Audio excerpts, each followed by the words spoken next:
저는 울산의 좋은 일자리라고 청년 고용 서비스 업무를 실제로 실무하고 있는 김형민이라고 합니다.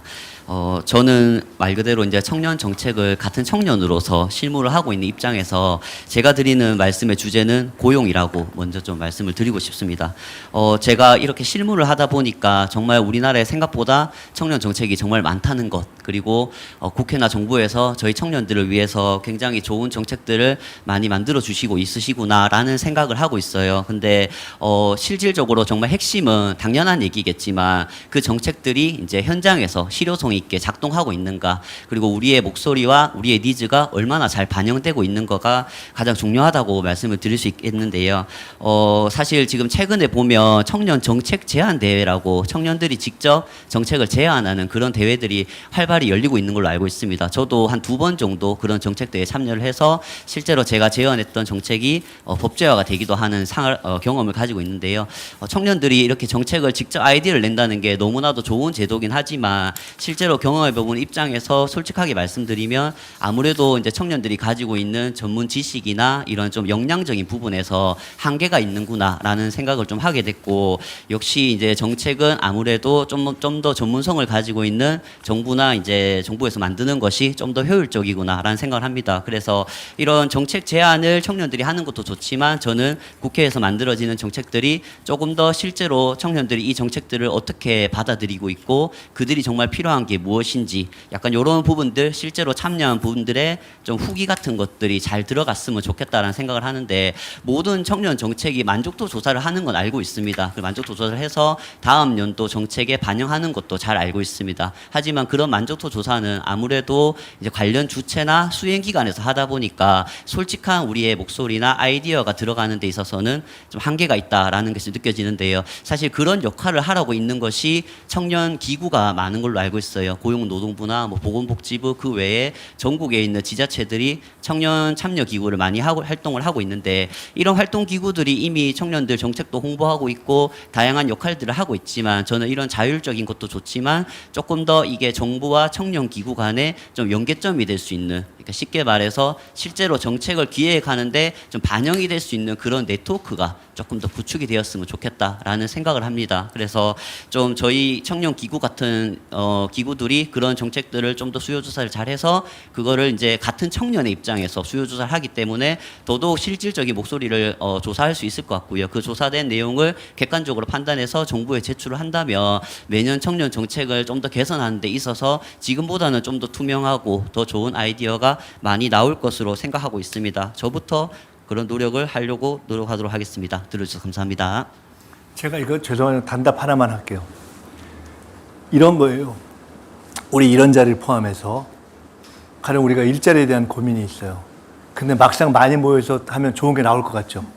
10명이 모여서 다 약간씩 다른 표현으로 좋은 일자리가 만들어졌으면 좋겠어요. 좋은 일자리를 만들어주세요. 굿잡이 필요합니다. 이러면 끝나고 나서 애매하게 아무것도 없어. 근데 실제로는 의외로 그게 아니라 여기 요 동네에 이런 문제가 있는데 이렇게 푸니까 괜찮던데요? 라는 얘기 한 명이 하면 사실 그게 끝내주는 거예요. 그게 정책이거든요. 근데 제가 당이나 어디 기관들에서 많이 보면서 그런 거를 딱 하는 과정을 딱 한 번 본 적이 있어요. 굉장히 좋더라고. 그건 어디선가 주최한 청년 정책 전문가 과정이었는데 꼭 당 색깔이 강한 것도 아니었어요. 제가 그걸 보면서 야, 내가 이 사람들하고 토론하고 싶다는 생각이 들더라고. 많은 토론회에 가봤는데 끝나고 나면 허전했는데 이런 사람들이 계속 활동할 수 있게 했으면 좋겠다는 생각이 들어서 지금 말씀을 들으면서는 각종 다양한 형태로 산재하는 지역 중앙 또는 다양한 컬러의 청년 정책 기구에 해당하는 분들에게 그런 종합적으로 조금 더 효율적으로 정책의 얘기를 들어서 그걸 발전시키는 그런 훈련 과정을 하면 좋겠다라는 생각이 들었어요. 그거를 한번 개발해서 실용하는 것부터 시작을 하면 같은 세대 중에 예를 들어 이런 활동을 하는 분들도 훨씬 그렇게 정책을 뽑아내는 기술이 늘겠죠. 아까 청년 시민회하고 똑같은 문제의식이 그거를 한번 시작을 먼저 해봐야 되겠구나 생각이 사실 들었어요. 그 비슷한 일맥상통하는 거 아닐까요? 네. 총리님께서 또 깊은 아이디어를 제공해 주셨네요. 네, 제가 그거를 고민해 볼게요. 네, 다음 분 발언 바로 이어가겠습니다. 안녕하세요. 저는 강원도 춘천에서 온 공공기관에서 근무 중인 직장인 20대 이지현이라고 합니다.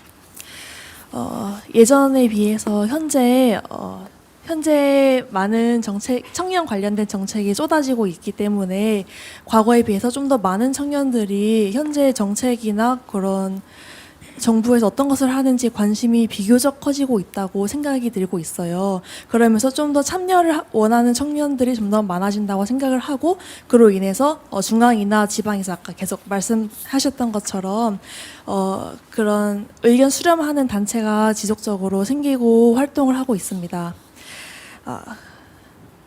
그 과정에서 기구를 통해서 목소리를 전달을 하고 있지만, 운영 주체가 변경되거나 예산이 일몰되는 경우에 사업이 중단되거나 프로젝트가 중단되는 경우가 많습니다. 뭐 개인적인 경험으로는 아까 총리님께서 말씀하셨던 것처럼 보통 이렇게 금방금방 사라지는 프로젝트는 다들 같은 의견을 하고 있지만, 같은 이야기를 하고 있지만 다른 목소리를 내서 점점 시간만 끌어지는 회의가 길어지고 있습니다.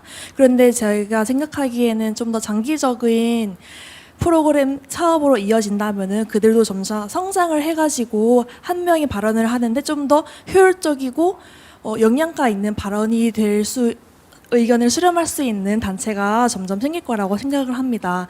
그래서 저는 예산이 일몰되거나 운영 주체가 변경되거나 하더라도 그 단체가 계속해서 지속적으로 의견을 수렴하거나 아니면은 제도적으로 정책 결정 구조에 참여할 수 있도록 법제화나 제도화가 필요하다고 생각하고 있습니다. 혹시 이거에 대해서 총리님께 질의드리겠습니다. 안녕하십니까. 저는 전북 김제에서 토마토 농사를 짓고 있는 청년농업인 김기현이라고 합니다. 저는 농식품부에서 2030 자문단으로 활동을 하고 있습니다. 네, 굉장히 요즘 기분 좋은 일이 얼마 전에 저희 이제 장관님과 함께 식사를 하는데 장관님께서 저희 2030 자문단의 이야기를 무려 2시간 동안 이렇게 들어주시더라고요. 근데 이전에도 저희 2030 자문단이 대략 한 40여 회의 회의나 아니면 미팅을 가져가면서 이야기를 함께 나누고 정책을 제언을 하기도 했거든요. 이런 과정을 통해서 결국에는 이제 농업, 농촌, 청년 정책 추진 방향에 대해서도 농식품부에서도 수립을 해줬는데, 저는 이러한 변화, 청년의 목소리를 들어주는 그런 정부 덕분에 농업, 농촌이 조금씩은 변해가지 않을까 이런 생각을 합니다. 근데 다만 이 자리에서 제가 감히 바라고자 하는 거는 그 바뀌는 방향에서 조금 더 현실에 대한 이야기를 좀 나누고자 합니다. 아까 총리님께서 모두 말씀에서 이 경험에 대해서 말씀을 해주셨는데, 사실 준비한 대본과는 전혀 다르게 제 경험에 대해서 한번 이야기를 해보고자 합니다. 저는 이제 청년 농업인으로 활동을 하고 있습니다.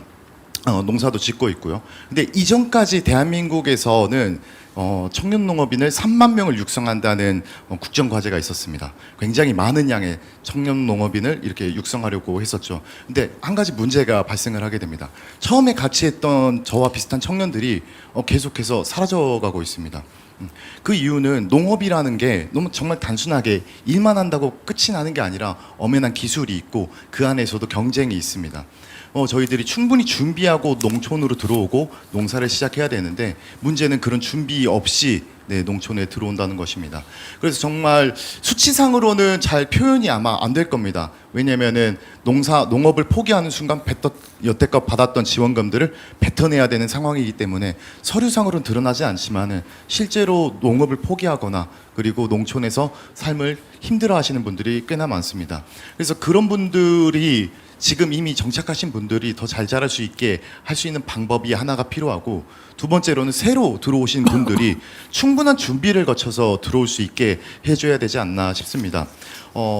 바로 옆 나라 일본만 보더라도 2년 동안 준비 과정을 거치고 나야지 농업에 대해서 진출을 했을 때 이렇게 지원을 해주는 정책들이 있거든요. 그런 것처럼 대한민국도 높은 활착률을 보이기 위해서는 결국에는 우리가 이렇게 예비 단계와 그리고 이미 들어와 있는 농업인들을 위한 정책 두 가지의 코스로 나눠야 되지 않을까 싶습니다. 그래서 감히 바랄건대 이런 정책들이 많이 나올 수 있게 좀 해주시면 감사하겠습니다. 이거 한 가지만 더 말씀드릴게요. 네. 굉장히 중요한 포인트인데, 핵세 보니까 청년도 그렇고 대부분의 경우에 지원도 중요한데 막상 뭔가를 새로운 걸 시작하는 걸 좀 겁나게 만드는 것도 나쁘지 않은 것 같더라고요.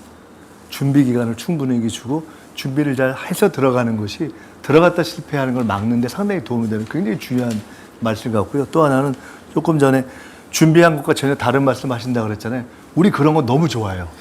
준비한 거 말고 딱 분위기 보니까 내가 그냥 결론만 빨리빨리 하는 게 좋겠다 이럴 수 있거든요. 앞뒤 싹 빼고 핵심만 탁탁 빨리 얘기하는 거 좋아요. 자, 그 다음 질문 해보세요. 좋을 것 네. 같습니다. 너무 좋았어요. 네, 다음 분 이어가겠습니다.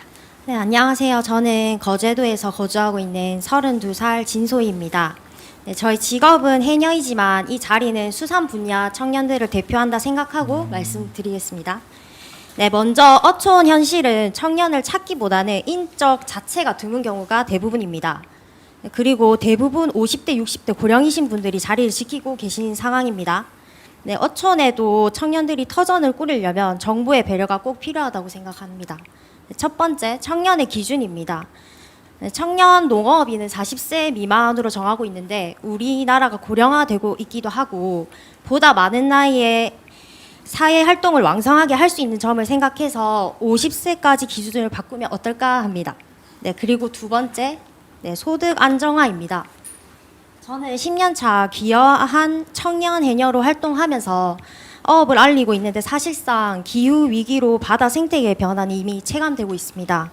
기존 어업인도 수익이 감소하고 있는 상황에서 정책은 어촌 유입, 청년 일자리, 관광 컨텐츠만 초점을 맞춰지는 경우가 많은 것 같습니다. 새로운 세대가 진입하려면 기존 어업인의 수익도 안정화되도록 기후위기 대응 방류 사업이나 어초넣기, 갯녹음 제거 등 해양 생태 보호 사업이 확대되어야 한다고 생각합니다. 실질적인 현장의 목소리가 반영되어야 된다고 생각하고요. 아까 양질의 일자리에 관한 내용 아까 말씀드려가지고 넘어가고 저희 어촌은 어촌계 단위로 관리되는 만큼 어촌 지역 사회 내 청년의 참여를 확대하기 위한 방안으로 어촌계 가입 기준에 관한 법률 개선을 제안하고자 합니다.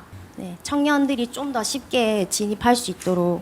네, 그리고 수산업 전반에 관한 대표 단체인 수협 내에서 청년의 의견이 반영될 수 있도록 수협 이사회 구성에 대해 청년 비율을 의무화하면 좋을 것 같습니다. 네, 끝으로 저는 해녀로서 한 말씀 드리자면 해외에서도 가치를 인정받고 있는 우리의 전통 어업인 해녀들의 수가 감소되고 있습니다. 해녀라는 문화가 미래에도 잘 보존되어야 할 유산이라 생각하며 전국 해녀에 대한 지원도 함께 고려되면 좋을 것 같습니다. 감사합니다.